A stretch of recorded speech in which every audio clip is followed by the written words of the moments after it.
My name is Ashlyn Vitoux, and this video serves as a depiction for understanding how I became me based on the social influences on my life as a result of the culture and society I've grown up in and the people that I've come into contact with.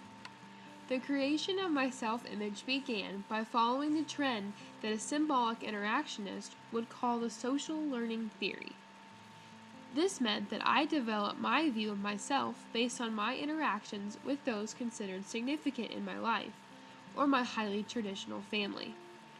I currently reside in the city in which I was born, which is my social location, known as Warsaw, Indiana, though I have moved many times during my life. The most significant relocation I encountered was when my family moved to Fortrose, Scotland, on account of a work position change for my father. Here I was forced to conform to all different norms and values based on the new Scottish culture. My dad plays the instrumental role as he goes to work as a vice president of U.S. commercial operations at an orthopedic company, is the breadwinner for my family's income, and is involved in sports like golf. My father's position is associated with a high socioeconomic status, which allows for my family to be in a high-income class. However, due to my parents' conservatism, I have also been socialized to be frugal with money. My mother, though she used to be employed in finance, now plays the expressive parent role as she stays at home, takes care of the house, and cared for me and my brother.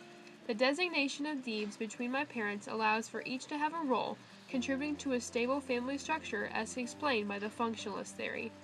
My brother attends Purdue University and studies the male-dominated major of aviation, and at home we each take on the roles of the parent who shares our same gender.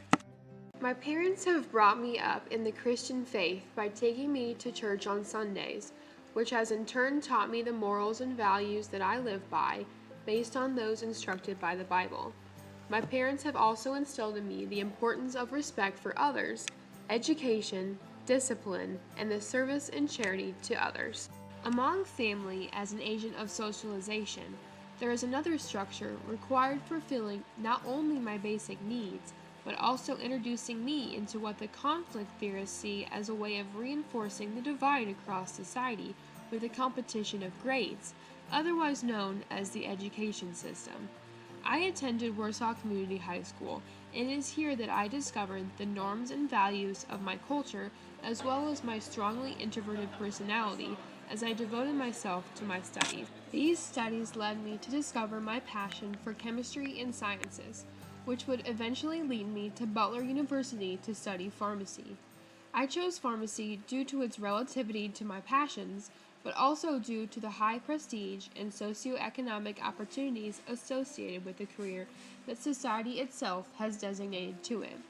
On the other hand, my pursuit as a woman in a career that is in the medical field is described by the conflict theory to be against previous social norms, as women were stereotyped to have lesser knowledge and ability. While at high school, I involved myself in group interaction by participating in volleyball, and therefore represented a subculture as an athlete.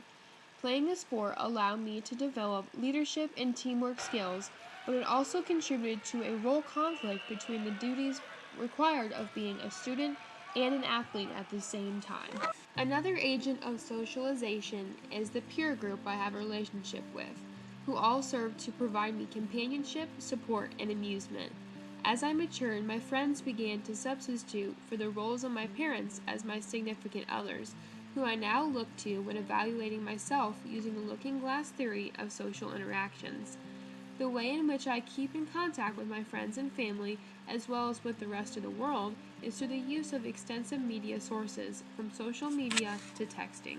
The use of such outlets has only caused my generation to become impersonal, and has likely influenced my personality type by strengthening my sense of introversion and providing me with ways of nonverbal contact.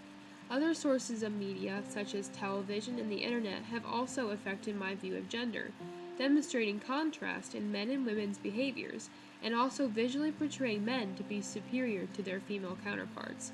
And so, being impacted by the agents of socialization, including my family, religion, school, friends, and the media, I have grown to become the person I am today, a product of society's influence, an example of the theories thought of so long ago.